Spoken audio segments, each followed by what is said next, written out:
Good evening guys, my self Vijayraj Kataria फिर से हाजिर है आप लोगों के लिए लेकर एक नया टॉपिक। और हमारा टॉपिक चल रहा था लेसन पादप जल संबंध,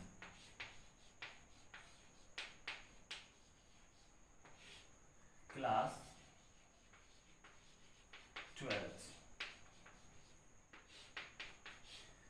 पादप जल संबंध में हमने अभी तक विसरण के बारे में स्टडी किया है।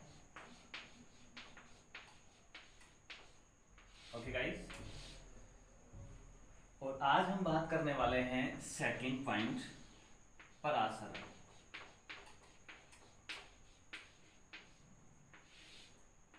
परासरण के बारे में आज हम बात करेंगे, लेकिन सबसे पहले हम थोड़ा डिस्कशन ये कर लेते हैं कि पादप जल संबंध में हमने पढ़ा था कि जो जीवित कोशिकाएं होती हैं उन सभी के लिए जल जो है एक मुख्य घटक के रूप में होता है, और साथ में ये जल जो है सभी कोशिकाओं को एक अच्छा माध्यम यानी कि अनुकूल माध्यम प्रदान करवाता है। साथ में हमने ये भी पढ़ा था कि जो कोशिकाएं होती हैं उनमें क्रियाएं जीव द्रव के कारण होती हैं, और जीव द्रव कोशिकाओं का दो प्रकार से प्रभावित हो रहा था। पहला था भौतिक कारक और दूसरा था रासायनिक कारक, जिसमें हमने पहला पढ़ा था कि विसरण के कारण किस तरीके से जीव द्रव प्रभावित होता है। और विसरण में हमने ये पढ़ा था कि जो विसरित होने वाले पदार्थ के अणु हैं वो उच्च सांद्रता से निम्न सांद्रता की ओर गमन करते हैं, वो क्रिया विसरण कहलाती है। और विसरण के दौरान हो क्या रहा था कि उच्च सांद्रता से निम्न सांद्रता की ओर जो गमन था वो तब तक हो रहा था जब तक कि दोनों कोशिकाओं में या दोनों जगह का जो सांद्रता है वो बराबर ना हो जाए। और विसरण के दौरान हमने तीसरा पॉइंट ये पढ़ा था कि विसरण के दौरान कोशिका के जीव द्रव में वृद्धि होती है।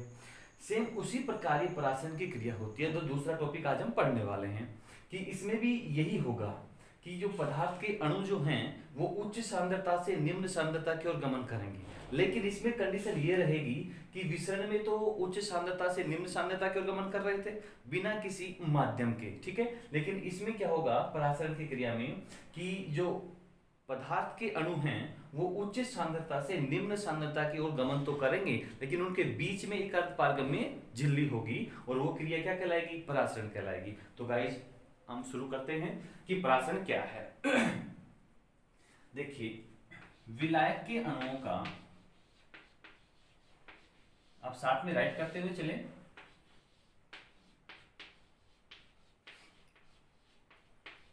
विलायक के अणुओं का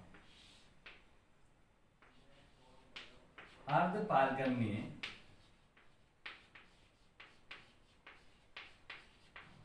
झिल्ली द्वारा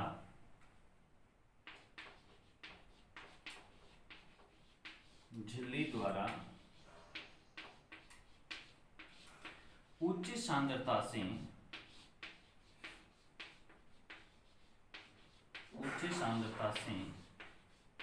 से निम्न सांद्रता की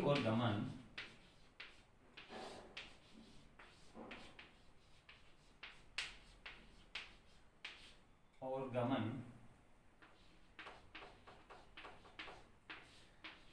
परासरण कहलाता है।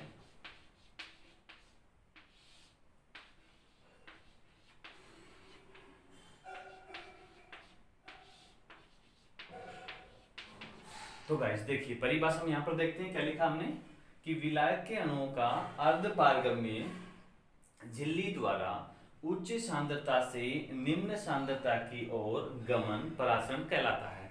सेम वही विसरण में होता था कि विसरण में विसरित होने वाले पदार्थ के जो अणु हैं या विलायक के जो अणु हैं वो उच्च सांद्रता से निम्न सांद्रता की ओर गमन कर रहे थे, लेकिन परासरण में इनके बीच में क्या होगी? अर्धपारगम्य झिल्ली, यानी कि विलायक के अणुओं को अर्धपारगम्य झिल्ली को पार करके उच्च सांद्रता से निम्न सांद्रता की ओर जाना होता है। अब मैं यहां पर कहूं कि परासरण जो है एक तरह का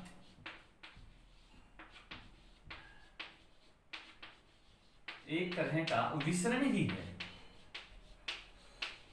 एक तरह का विसरण ही है, क्योंकि इसमें भी उच्च सांद्रता से निम्न सांद्रता की ओर गमन हो रहा है, और विसरण में भी उच्च सांद्रता से निम्न सांद्रता की ओर गमन हो रहा है। अगर अब हमें इसे समझना है तो हमें यह ध्यान देना होगा कि परासरण की क्रिया में दो तंत्रों के बीच में अर्धपारगम्य झिल्ली होती है। यानी कि इस तंत्र से कोई पदार्थ दूसरे तंत्र में जाएंगे तो वो एक अर्धपारगम्य झिल्ली को पार करके जाएंगे, ठीक है। और वही क्रिया होगी जो विसरण में हो रही थी। विसरण में भी उच्च सांद्रता से निम्न सांद्रता की ओर गमन हो रहा था, जबकि परासरण में भी वही होता है, पर इन दोनों के बीच में क्या होगी, अर्धपारगम्य झिल्ली।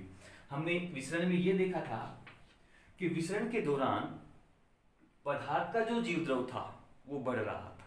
अब हम यहाँ पर परासरण में बात करेंगे तो परासरण दो प्रकार का होता है। परासरण कितने प्रकार का होगा, दो प्रकार का। और पहला है बहिःपरासरण और दूसरा है अंतःपरासरण।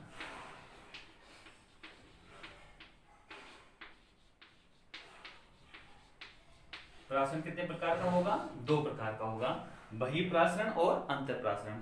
अब बहि और अंत से आप समझ गए होंगे। अगर बहि की हम बात करें तो बहि में अगर हम किसी कोशिका को अति परासरणी विलयन में रखते हैं तो उस कोशिका में जो जल उपस्थित होगा वो बाहर आ जाएगा। जबकि अंतःपरासरण में हम क्या देखते हैं कि जब किसी भी कोशिका को अल्प परासरणी विलयन में रखा जाता है तो उस कोशिका में जीव द्रव में वृद्धि होने लगती है, जबकि बहिःपरासरण में क्या होगा, कोशिका के जीव द्रव में कमी होने लगती है। तो अब इन दोनों को हम समझने वाले हैं कि जो परासरण है वो बहिःपरासरण और अंतःपरासरण दो प्रकार का होता है, और उनको बारी बारी से हम यहाँ पर अभी क्लियर करने वाले हैं।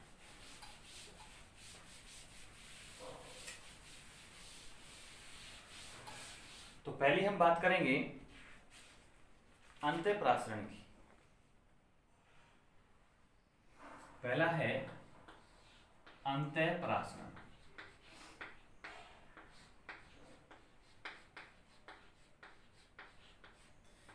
देखिए अंतःपरासरण में होगा क्या, जब किसी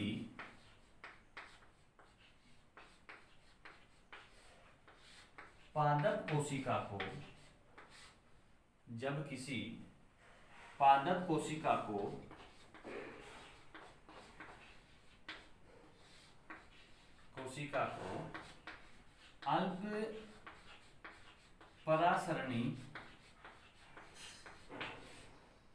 अल्प परासरणी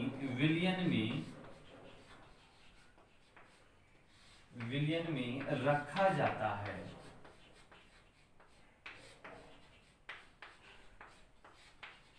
तो क्या होगा, कोशिका के जीव द्रव में वृद्धि होगी। ध्यान से देखना, जब किसी पादप कोशिका को अल्प परासरणी विलयन में रखा जाता है तो विलायक के अणु रखा जाता है तो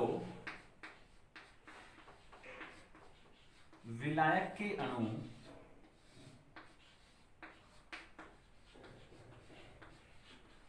पादप कोशिका में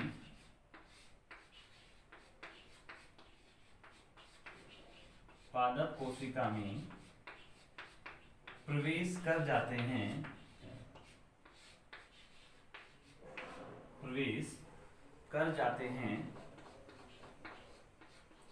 और यह क्रिया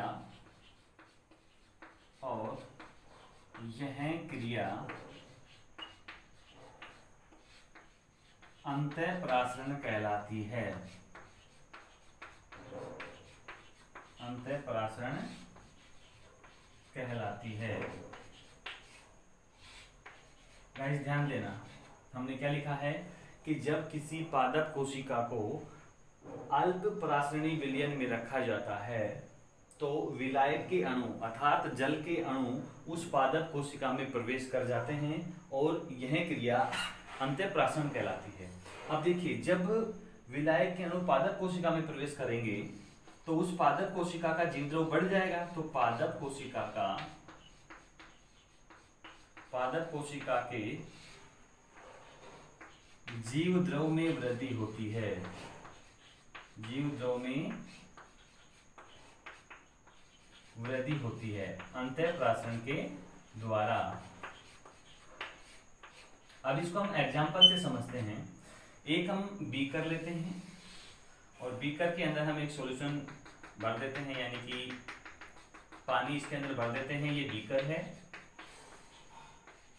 बीकर में हमने पानी भरा है और इस पानी में हमने कुछ किशमिश डाल दी हैं, ठीक है। और कुछ समय बाद हम जब देखते हैं तो ये किशमिश जो हैं इनका आकार बढ़ने लगता है। ये किशमिश अपने साइज में ज़्यादा हो जाती हैं, यानी कि इन्हें पादप कोशिकाओं के अंदर विलायक के अणु प्रवेश करने लग गए, जिससे किशमिश क्या हो गई, फूल के मोटी हो गई। और यही अंतःपराशरण कहलाता है। यही क्रिया क्या कहलाती है, अंतःपराशरण कहलाती है। तो आपको अंतःपराशरण समझ में आ गया होगा, राइट कर लीजिए। दूसरा एग्जांपल देखते हैं कि जैसे पादप जो हैं, पादप का ध्यान देना, पादप जो है, पादपों में मूल रोम जो होती है, मूल रोम, ये मूल रोम जल का अवशोषण करती हैं, जल का अवशोषण करके पादप के विभिन्न भागों तक पहुंचाती हैं, विभिन्न भागों तक पहुंचाती हैं।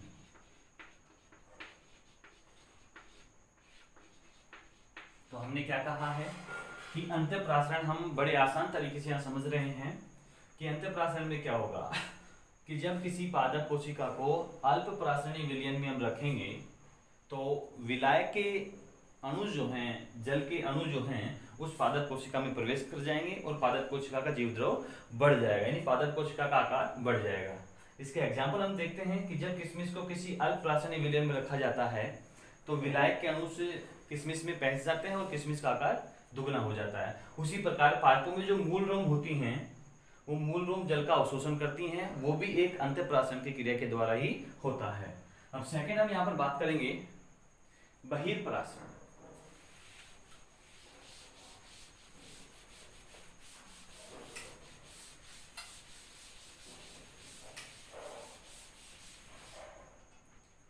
सेकंड है बहिर्पराशरण। तो गाइस ध्यान देना, बहिर्पराशरण। अब इसमें थोड़ा उल्टा हो जाएगा। अब हमें पादप कोशिका को अल्प पराशरणीय विलयन में नहीं रखना, अति पराशरणीय विलयन में रखना है। तो देखिए, जब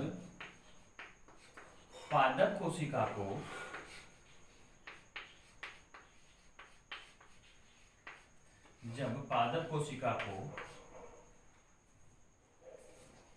अति पराशरणीय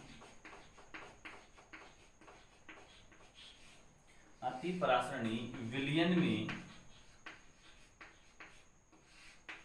रखा जाता है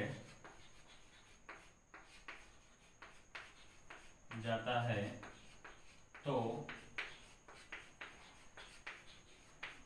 विलायक के अणु उस कोशिका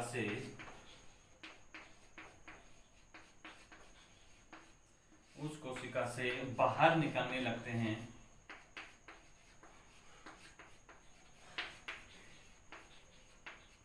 उस कोशिका से बाहर निकलने लगते हैं और यही क्रिया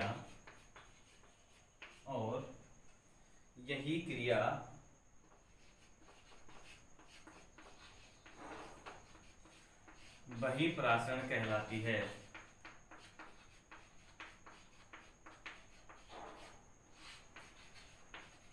ओके गाइस, देखिए हमने क्या लिखा है कि बहिर्पराशरण में क्या होगा कि जब पादप कोशिका को अति पराशरणीय विलयन में हम रखेंगे तो विलायक के जो अणु हैं वो कोशिका से बाहर आना प्रारंभ हो जाएंगे।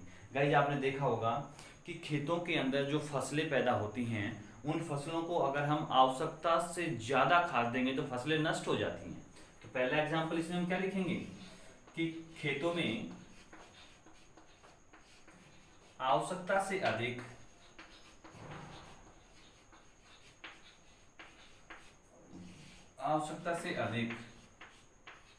रासायनिक खाद डालने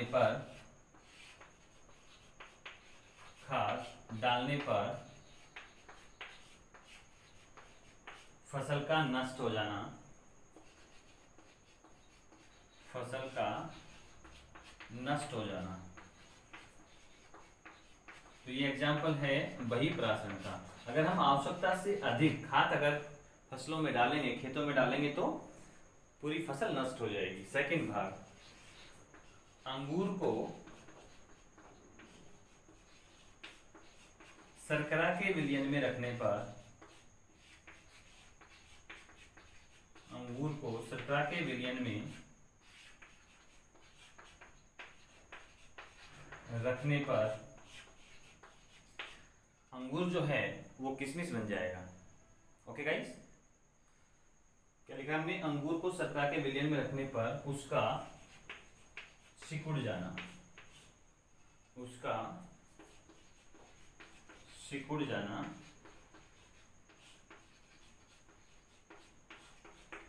बहिर्प्राशन कहलाता है। इसके अलावा एग्जाम्पल और दे सकते हैं। अगर हम अंडे को जल में रखेंगे तो अंडा फूल जाएगा, उसके कैल्शियम कार्बोनेट का आवरण हटा के, और अगर उसको नमक के विलयन में रखेंगे तो वो सिकुड़ जाएगा।